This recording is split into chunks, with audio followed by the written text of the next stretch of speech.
All right, so back with a part two. Salakia for that.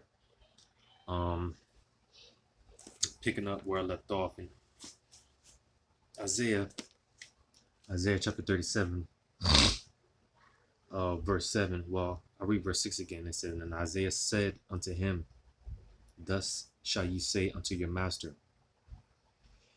Thus saith Yahweh, Be not afraid of the words that thou hast heard. And you see again, because when it comes down to it, in Esau, when he comes down with that great wrath, you know, he's going to set it up to where um he's going to have it to where, because when you read in Revelation 20 in the fourth verse, it talks about how those that were beheaded for this testimony, for the testimony of Yahweh Shema Shai, Esau's going to have it set up to where all those that don't bow down to the image of the beast, in the ultimate form of bowing down to the image of the beast, is going to be by taking that charagma, you see, and it's going to be to a point where Esau's going to have it set up to where you could be beheaded. He's going to have laws in place set up to where if you don't take this charagma, then you can be beheaded. You could be put to death, locked up, so on and so forth, you know. Let me see if I can look for this real quick. In the book of Daniel.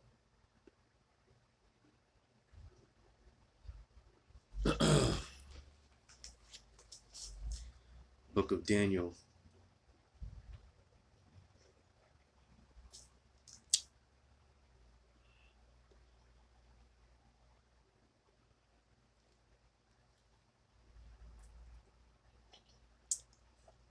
Daniel chapter 8. Daniel chapter 8, verse 25. It says, and through his policy, you see, Salakia, let me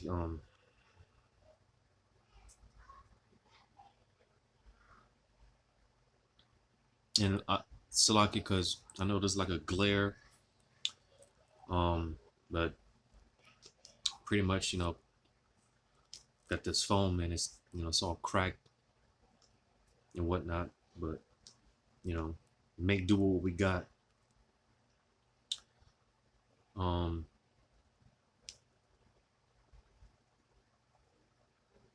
But Daniel 8:25, this says, and through his policy also he shall cause craft to prosper in his hand. You see, so because it tells you in Isaiah 10:1 about the unrighteous decrees. Matter of fact, let me get that real quick. Because you see, again, all this is going to be, you know, with his fear tactics, his intimidation, all right? You see, anything to get you people so afraid to a point that, again, because you see, even when the charagma gets mandated, a lot of people are going to know that it's the prophecy in Revelation 13, 16, and 17, but they're still going to take it because they fear man rather than Yahweh Shema Shai.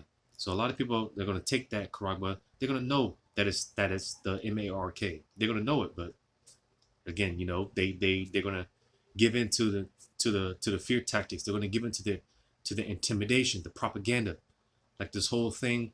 Ever since the so-called pandemic started, you know, that's why you got people now driving with masks on, with the windows rolled up. You know, these people, they really do. And it's not to say that when it comes to that whole, you know, thing, it's not to say that it's not an actual thing out there that people are really getting sick. All right. But the fear that they have put out there, you know, to where these people really do believe that there is something out there, some deadly thing out there, you know, that is taking so many lives, right? And if that was really the case, man, why aren't people dropping dead left and right? You know, and most of the people that are catching this thing are people that already have underlying health conditions, you know, so on and so forth. So, you know, again, just to show how these people, man, they fall for the propaganda, man. They fall for anything. You know, again, just look at the whole propaganda they push behind this C19, man. So you see, again it says, well, actually Isaiah 10:1 it says, "Woe unto them that decree unrighteous decrees." All right, those unrighteous decrees, man. You know, it says in that right grievousness which they have prescribed. So you see, these grievous laws, man. Which goes into the Revelation 13, 16, and 17. You won't be able to buy and sell unless you have that charagma, man. That's an unrighteous decree. That's a grievous law, you know. But nevertheless, this is how going back to Daniel.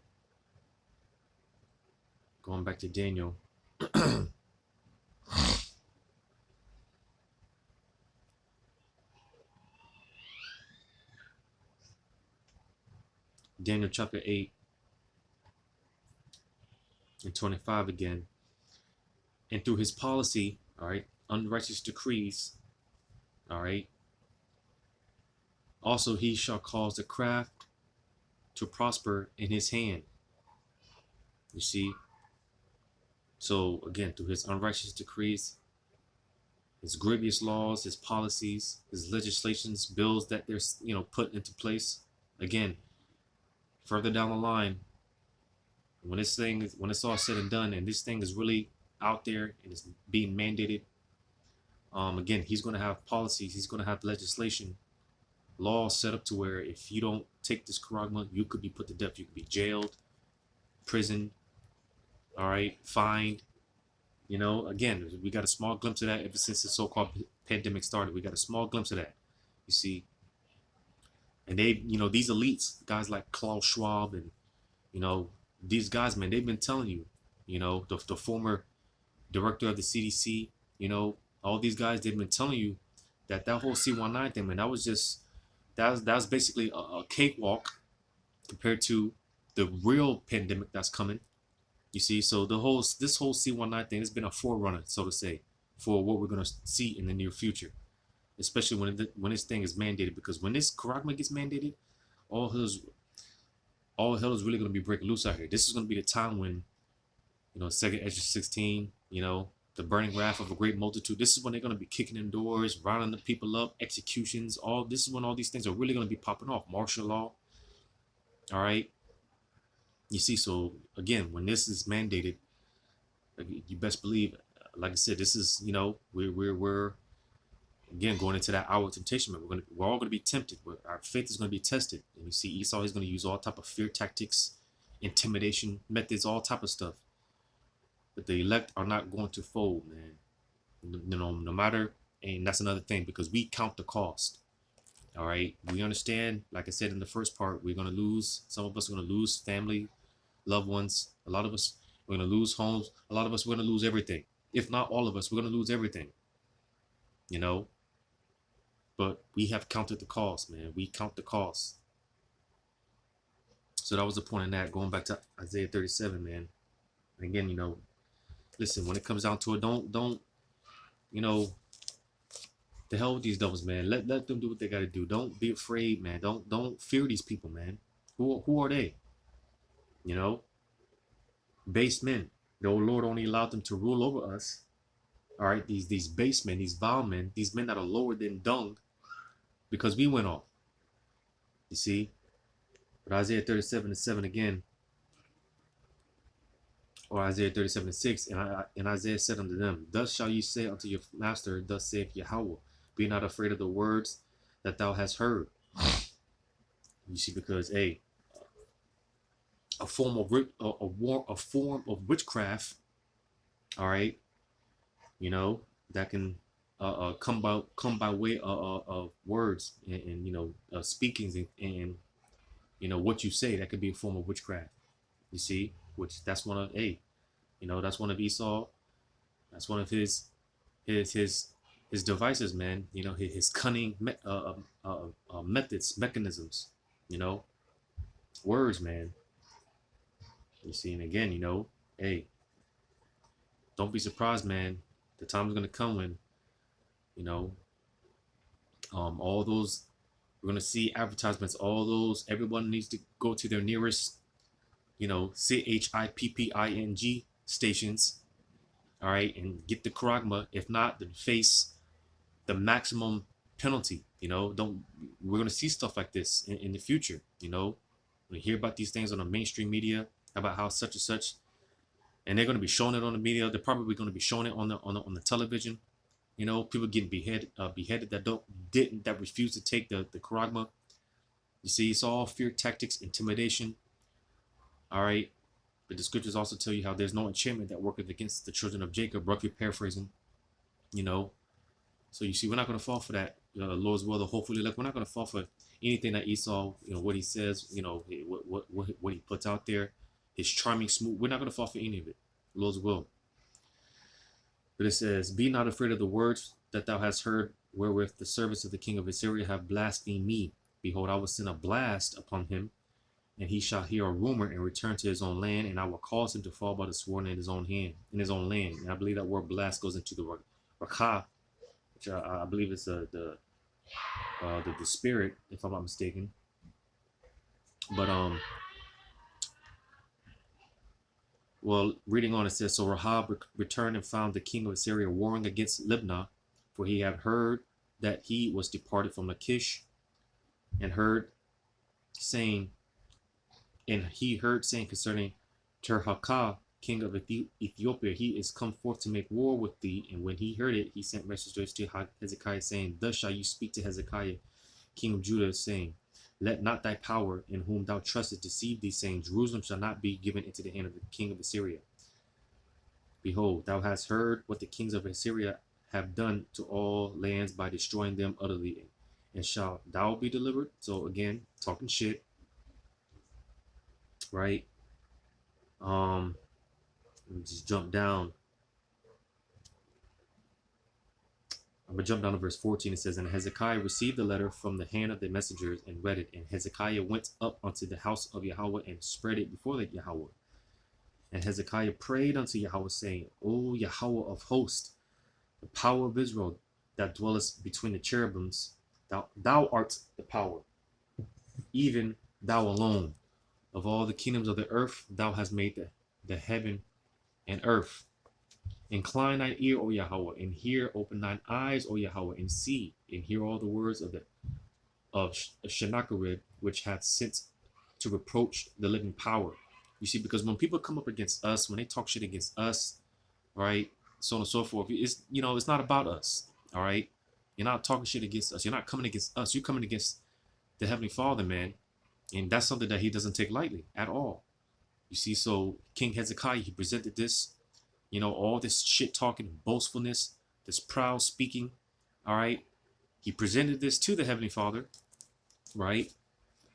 In verse 18, it says that of a truth, Yahweh, the king of Assyria, have laid waste all the nations in their countries. Because, again, the king of Assyria, he was conquering all these nations. He was, doing all these things that they were boasting about.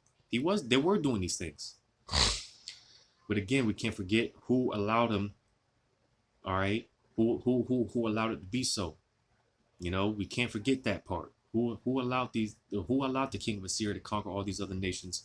All right, and even up to this day, who allowed Esau to get where he is at today? Who allowed this empire to become what it is today? Who allowed all these things? We can't forget that part.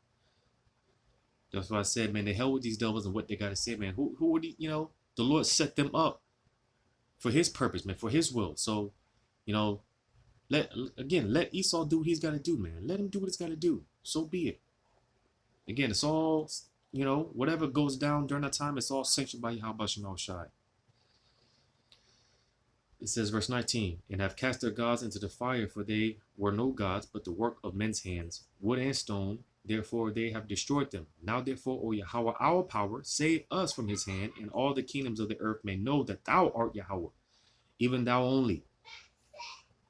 Then Isaiah the son of Amos sent unto Hezekiah, saying, thus saith Yahweh, power of Israel, whereas thou hast prayed to me against Sennacherib, king of Assyria, this is the word which Yahweh hath spoken concerning him. The virgin, the daughter of Zion, hath despised thee and laughed thee to scorn. The daughter of Jerusalem hath shaken her head at thee, whom thou hast Whom hast thou reproached and blasphemed?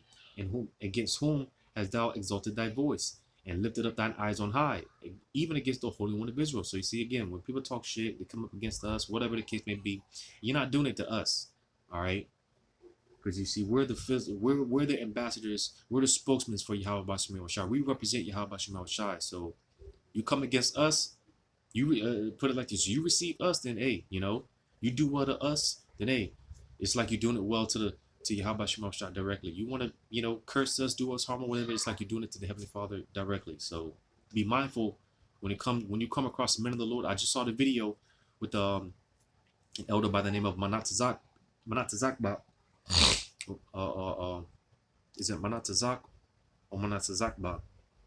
I think it's the elder, and I think his name is Manatazak, if I'm not mistaken. But I just saw a video that he did about when that they were doing a street teaching or camp teaching.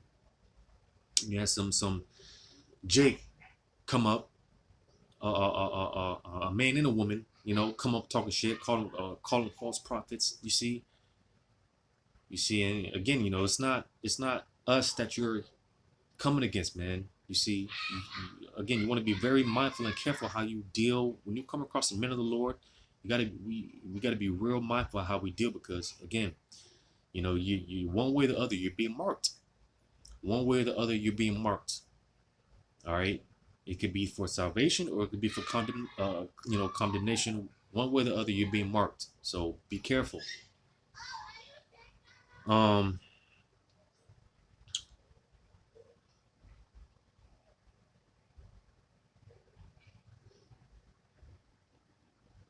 So yeah, man. I'm gonna jump down because again,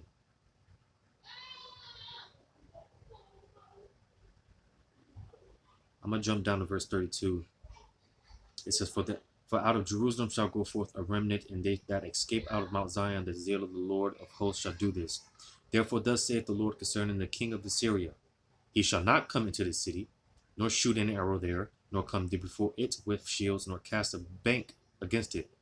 By the way that he came, by the same shall he return, and shall not come into this city, saith Yahweh. Because again, the Assyrians, they were the empire that took down the northern kingdom. But before that, they tried to take down the southern kingdom, and the Lord didn't allow it to happen. You see? So this is, again, the Lord saying that, listen, all that shit talk they were doing, listen, they're not going to come take this. They're not going to come and take over. All that shit they were boasting. They blasphemed me, talked against me. Listen, and when you read on, man, it goes on to how, matter of fact, verse 35, it says, For I will defend this city, to save it for mine own sake, and for my servant David's sake. Then the angel of the Lord went forth and smote in the camp of the Assyrians 185,000, and when they arose early in the morning, behold, they were all dead corpses. You see, and you can go on to, you can go on to read on, man. All that shit talking, all that proud attitude, the Lord brought that. He brought it down, man. You see, that was a good point. In verse 35, it said, For I will defend this city to save it for mine own sake and for my servant David's sake. You see, so again, when it comes down to it, all the fear and intimidation, all the scare tactics, all the tricks that Esau wants to pull up his from out his sleeve, ultimately, the Lord is going to defend us. Esau can't do nothing but what the Heavenly Father allows him to do, what the Heavenly Father sanctions him to do. Esau, other than that, he can't do it, man. He's not gonna be able to do it. So let him talk his shit. All right, let him talk his shit. Let him do what he's got to do, because ultimately we know Isaiah 59:19, when the devil does make his move, all right, the Lord's gonna lift up a standard. Spiritual power is coming, divine miracles on behalf of the elect men of the nation of Israel. All these things are coming, man. You see, so let these devils do what they got to do. Don't be afraid of these devils and what they got to say, or however angle they come, whatever angle they come from. Don't give in to the fear, man. Don't give in to the fear, man. Call on Yahweh Shema Shai. Trust in Him. All right. Because you see, we know about the spiritual power. We believe it's coming. You know, it's coming, and we believe this. Where you see, hey, it tells you in the Book of Wisdom of Solomon how, hey, they're going to test this theory about spiritual power. Israelite men getting spiritual power. They're going to test that theory. It tells you that in the Book of Wisdom of Solomon. They're going to test that theory, man, and let them. Because again, when they cross that boundary, hey, and they come against the anointed, hey, that's gonna, they're not gonna be able to come back from that. So let them do what they gotta do, because they are going to test that theory. They're gonna test that, man. You know, they want to see. Well, you know, they talk about the spiritual power. Well, let's see if they're really gonna get it, and that's gonna be the biggest mistake that they've ever, you know, they're ever gonna do, man. You know, so yeah, man. Pretty much gonna end it off there, man. Again, going into the whole fear and intimidation, the scare tactics, the shit talk. Listen, man, don't don't don't give into it, man. You know, Esau, he can only do but so much. You know what the Heavenly Father allows him to do at that. Don't fall for the scare tactics, man. Don't fall for the intimidation. You know. So hopefully this is edifying, giving all praises to Yahweh Bashim Shai. Double honors to the apostles and others of great millstone. Yahweh Bashim Shai, Brakathum to you, hopefully elect. Lord's willing, till next time. Shalom.